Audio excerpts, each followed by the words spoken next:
This is my review of the Fuji x100t, actually the Fuji x100 series entirely. So first, what we're going to do here is we're going to go through, so what I'm going to talk about is my history with the x100, what makes this a great camera, and what makes this a shitty buy, and lastly my photographs, which I hope will demonstrate what makes this camera perfect for me. So let's get right into it. The x100, this is the third camera. This is the x100t. I have owned all three of these cameras. The first two, I bought and sold the first two, and I'm on the third one. Why do I keep buying this? Why do I keep selling this? Really quickly, the difference between them, the first one was 12 megapixels. The autofocus was kind of useless. The body has largely remained the same in all three. So the first one was still a great camera, and I'll have some examples of photos I took with it. The second one, the x100s, they fixed the autofocus, so it made it really a much more rounded camera, and I think it went up to 16 megapixels at that time. So it really was almost essentially what this is today. So what is the difference between the x100s and the x100t? Well, the main difference for me was that the T added Wi-Fi, which is something that I use quite often, and I didn't want to use Mobi cards. I like to have my phone and transfer the cards, so that's one of the reasons that I chose to upgrade again instead of going and buying the x100s again. The x100t also has a few other improvements. The autofocus is again slightly faster. I wouldn't say it's a huge leap, but it's enough to tell a difference. And a lot of the reviewers will say that now it is much more dependable, and I agree with that. So I would say that this is a much more refined camera. There are little tweaks to the back. Some of the menus just kind of, the button placements, it's just kind of a little bit refined. I don't know exactly what they are because it's been a while since I had the x100s. But my decision was based on Wi-Fi. And there's also something, the hybrid viewfinder, that lets you kind of use. But I use the digital most of the time, so it really doesn't, none of these things matter to me. I also went with the black when I bought the x100t just because I had owned the silver in the other two models and I wanted something different. What makes this a great camera, actually, there's a lot of things. So let's start with the first and the most important, image quality. This is an APS-C sensor, which means it's the same as in a lot of DSLRs. It's not full frame, so in low light, it's not as good as a full frame, but it's probably one of the best APS-C sensors. And I actually own the Sony a6000, and I would say I would give the edge to this slightly in low light. However, you're also dealing with 24 megapixels on this and 16 on this, which I'll show you in my photograph. 16 megapixels is really plenty. Anyway, what makes this a great camera? So number one, image quality, not even a question there. The raw files are amazing, the dynamic range you could pull. The other thing that makes this a great camera is the form factor, and I cannot stress this enough because it's what keeps me buying this camera. This feels like just a really, really great crafted tool. It's heavy. It's ergonomic for a photographer. It resembles old film old film cameras, and that's why a lot of classic or street photographers, I should say, love this camera. This camera was kind of made for street photography, it seems, or it really excels at street photography. The other thing that I think makes this a great camera is the built-in ND. Very few cameras have that. and it's something that I use all the time. I map it to this button right here. So when I'm out and I just feel like, you know, knocking down the sun and I want some cars to blur in a shot, or I want to do something artistic, I drop the ND filter down and do something. Getting back to the form factor real quick, it's really important that I talk about this because you look at something like this and you say, well, look, if you hold these two bodies, they're the same size. Yes. However, this has an f2 speed lens on it. And the best you can do with this is probably to pop on maybe like the 35 or something. 35 1.4, 1.8, which will only give you like a 50 millimeter. Or you could buy the little pancake lens. Now, none of them optically are as good as what the Fuji has. But yes, you could kind of create this, but it's never going to exactly do what the Fuji does. And I've looked at a lot of cameras, and the Sony RX100 series is another one that I absolutely love. And actually, it's one of the ones that when I sell the Fuji, I buy an RX100. But the Fuji does something that the others don't do. When you hang one of these cameras on your side all day or whatever, you know, you got the viewfinder, the lens kind of sticks out, or when when you go out, it's just not as nice and compact as this. Also, like, I love to take cameras everywhere if possible, especially good quality cameras, and going to a concert, going to a bar with your friends, going to I enjoy it. It's part of my enjoyment of the moment. This is something that it's kind of like a nice watch or something. It goes with what you can go out with it, and you don't feel like the guy who brought the camera like awkwardly. They just maybe some people think of you as like the hipster, I don't know, but I just find it really nice to carry along with me, and that's one of the big things that makes this a great camera. And I'll get into, and the other thing I'll mention is the functionality. The functionality is fantastic. There's you've got your aperture here, your shutter speed here, exposure. It's all at your fingertips. Once you get to know this camera, it's all at your fingertips. The camera filters that this has is way better than something like this. So that's something that I use very often, and I'll show you. I think I have a couple of photographs in there that I use a filter on. But they're filmic looking filters. There's this one came with one called Classic Chrome, which it emulates Kodachrome, and there's the black and white filters. They're all really fun to use. But the RAW is what keeps me coming back to this. I would never buy a camera based on JPEG. At least for me, I need to be able to process those images.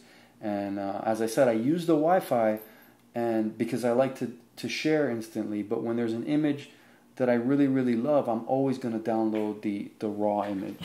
So that my mode of operation right now with this camera and with all my cameras is I shoot, I transfer some, depending on what I'm doing, I transfer some images to my phone, maybe share some, and then later on when I get around to it, could be a week later, it could be a day later, it could be the same day, I go to Lightroom, look at what's in there, and I only really download the ones that I really like, and the ones that I want the raw image for.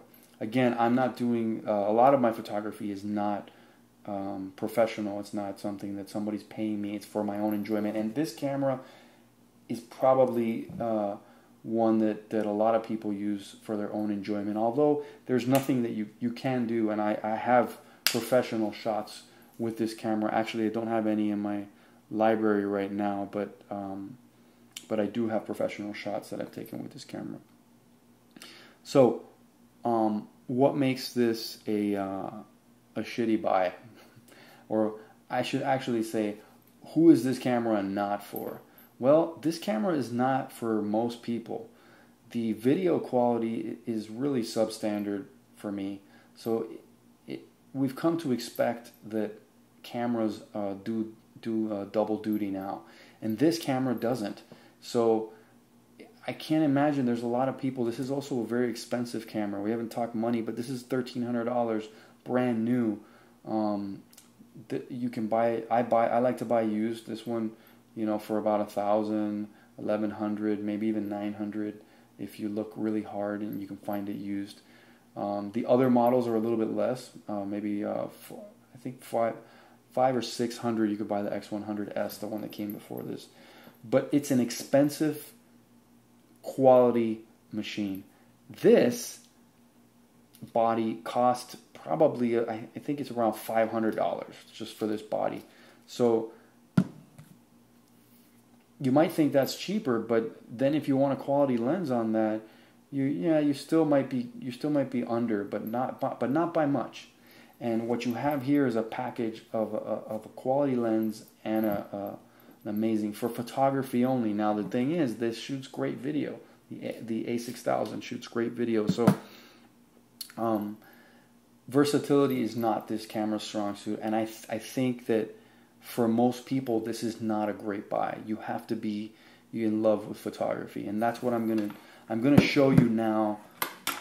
Some shots that I just pulled from my collection really quickly, and the reason that I pulled most of them is to showcase some feature of the camera that I really love and is unique. This image is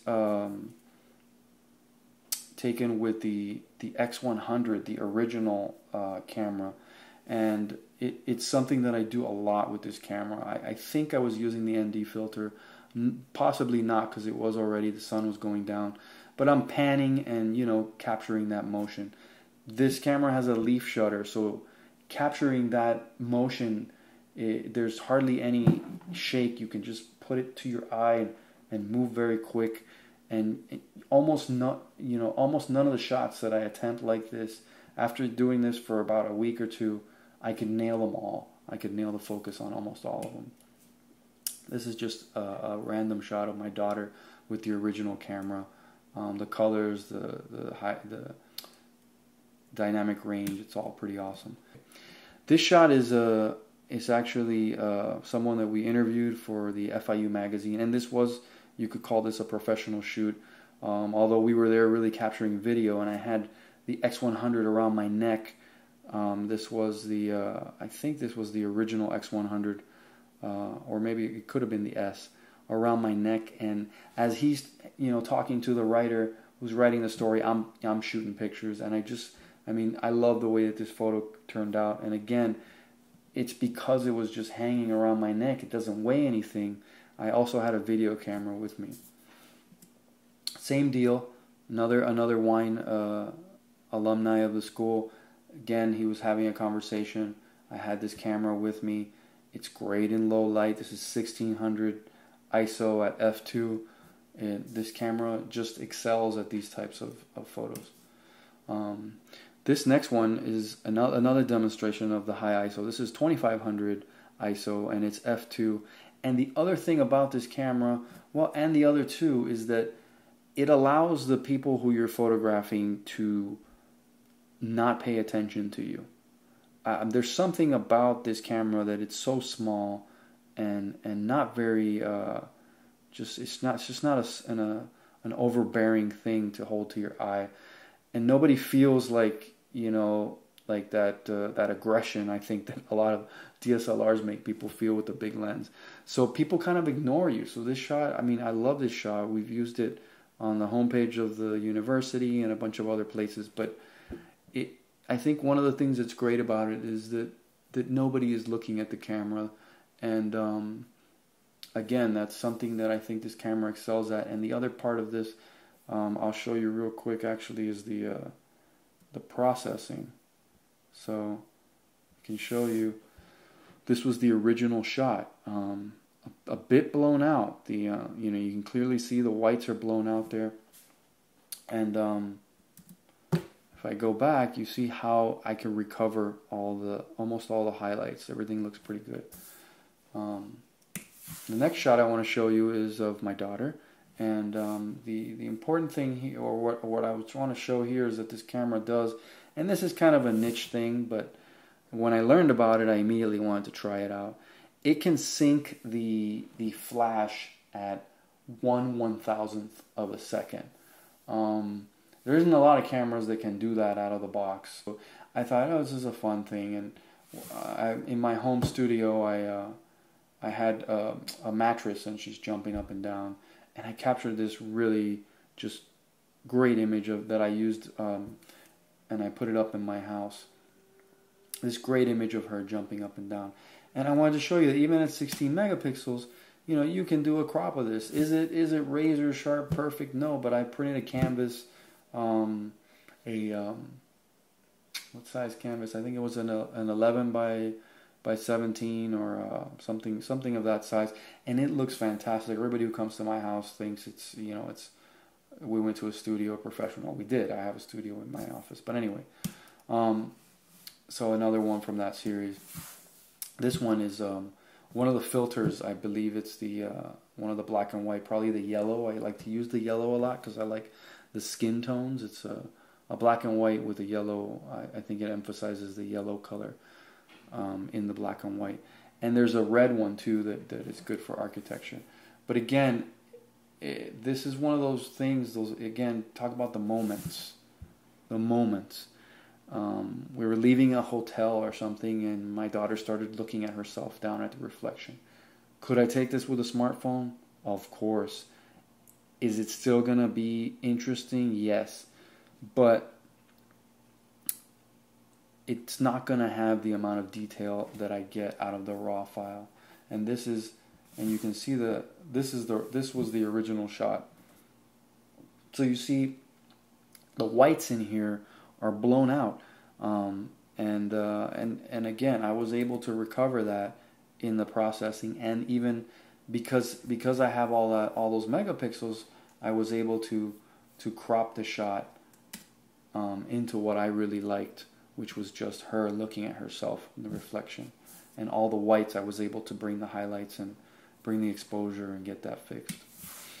This shot is of Universal Studios. And I want to show where I was sitting back here, and if I can, let's reset it. So there's the original shot, right? Not that exciting. You know, there's all these people, but again, it's the ability to edit that raw that gives you something like that. I was able to bring the colors out, bring the blown out bits a little bit, and be able to see the fight that's going on in front of the car. This is one of my favorites photos that I've ever taken with the X100 series, and unfortunately I can't show you what it looked like before I processed it, because I went in with Photoshop and took out some things that were behind the pole that were distracting for this shot, and I don't have the original, but it's just a great demonstration of what the camera does. This is at f5.6 and at ISO 200. This shot was used in a landscape architecture magazine to showcase this area. This is an area at the university that is just like a photographer's paradise. You walk in there, and it looks even better than this now, if I can tell you it, because the trees have completely grown out. But yeah, this is another one of those things where you just have the camera with you. Another one of the walking shots. Another one of those panning shots. This is a stitched pano, so it does a decent job of this as well. I can't remember though if I used the in-camera pano or not. This is Niagara Falls, and we can skip some of these. This shot I wanted to throw in there because, again, it almost looks HDR-ish, but it's not. The camera has that dynamic range. More shots of just, you know, architecture and things going, and you can actually see. I think I was using the ND filter here because you can see that some of the folks at the bottom are a little bit blurred. So there's a little bit of motion blur going on. I think that really makes a difference for me, and one of the things I love about this camera, because sometimes a shot that is okay can be really memorable with the use of motion blur, and normally to do that, and I have done this as well, I'll carry in my pocket or you know, an ND filter that I'm constantly popping on and off, depending if I'm trying to compose that type of shot. But with this camera, that it's built in. I don't have to you know, think about it. I just push a button. This image is in the Whistler Mountains, and I'd never been there before, so I really wanted to go light. I didn't want to have this heavy gear. I wanted to experience the place, and I took my tripod up there, and I did not ski. I only went kind of sightseeing, and then you know, I grabbed this shot. This is, you know, a very, very decent landscape camera. Could a full frame image of this look even better? Absolutely.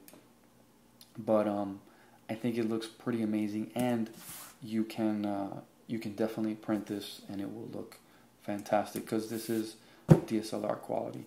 This shot is actually part of a story on the neighborhood help program at the university, and where students are visiting patients at home.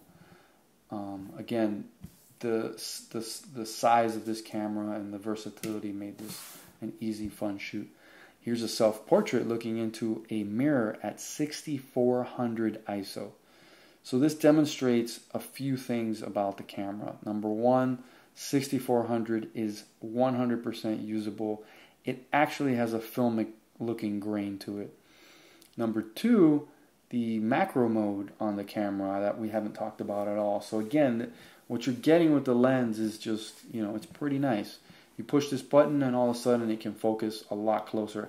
I don't know exactly what, let me see if I can tell you what exactly the focus is, but I would guess it's probably like, I don't know, like 2 or 3 inches in front of the camera is the focus distance. It's not really a true macro, but it does let you get some amazing macro-like shots. And if you want to crop some, you know, you can get even closer.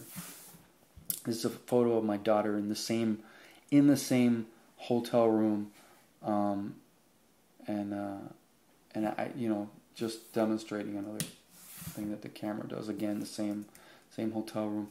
This is a shot in the morning. You know, I'm going to work and I see some really good light. My son's in the car. I take the picture.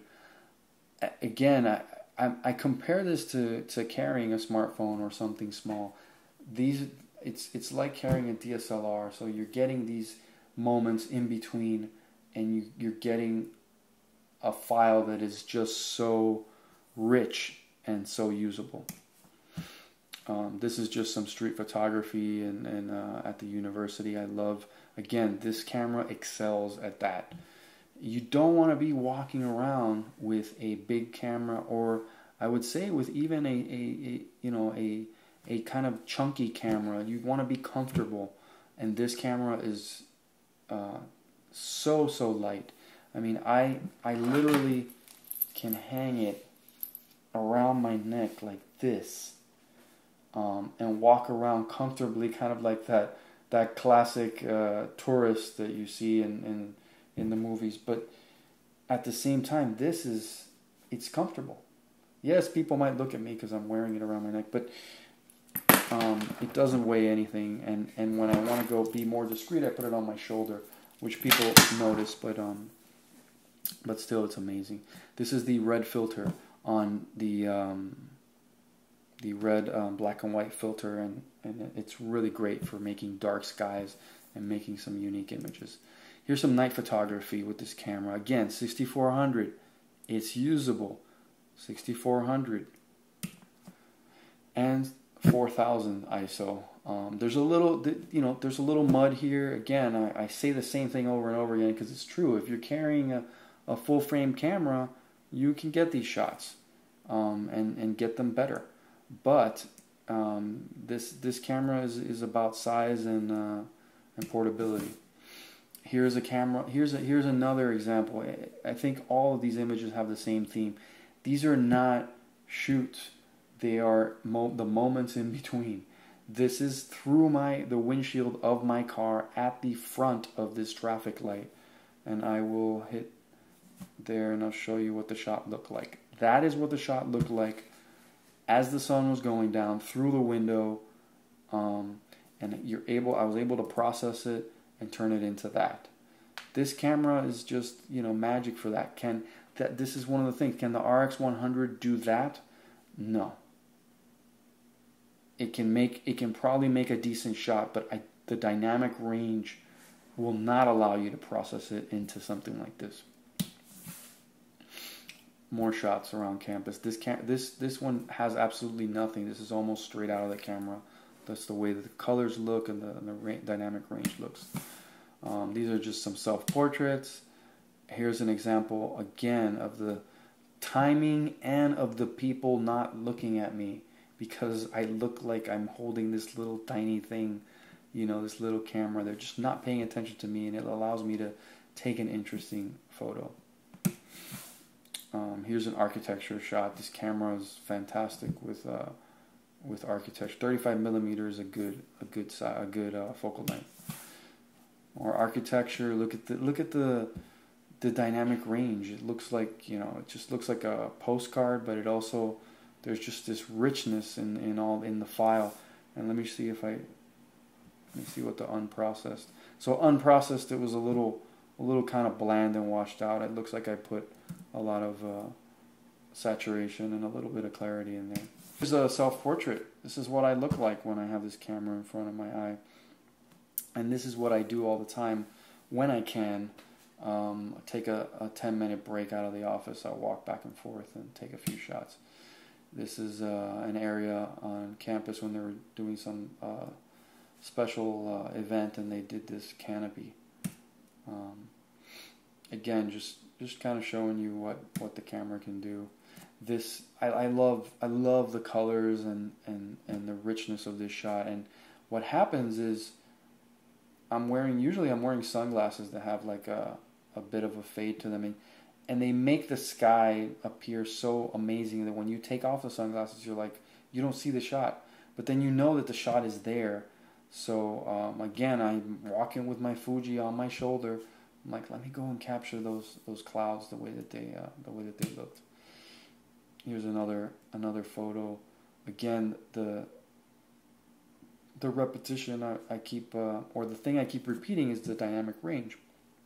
This tree, look at the detail in the tree, which is fairly dark in this original. Here, let me see if I have the original. There's the original. So you see, I kind of blew out the library and the clouds a little bit, knowing that I would be able to recover it in post. This shot has an interesting, very quick story. I got to work early, and I was in the garage, and I saw the city back there, and I said, this is, you know, I know that I'm going to be able to process this, and it's going to look amazing. Let me see if it shows. No, it doesn't show. I know I'm going to be able to process that city, even though it doesn't look like that when I take the photo. So I'm banking on the dynamic range. Now, the bird was something that I was waiting there for the bird, and I did nail the bird in the shot, but I didn't nail the sunburst. That was a different shot. So what I did was I merged those two shots, and then since I was going that far, I added the two birds in the middle, which were part of another shot, all looking through the windows from the garage. So yes, this shot is a bit of cheating, but they were all taken, you know, from the same area. Either there was one or two of these windows right next to each other, and I was moving back and forth from one to the other looking for a good shot.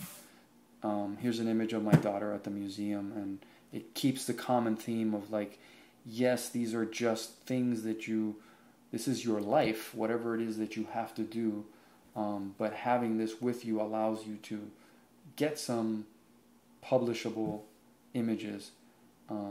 Well, hell, we all know that iPhone images are publishable as well, but I like the ability to mess with the raw images.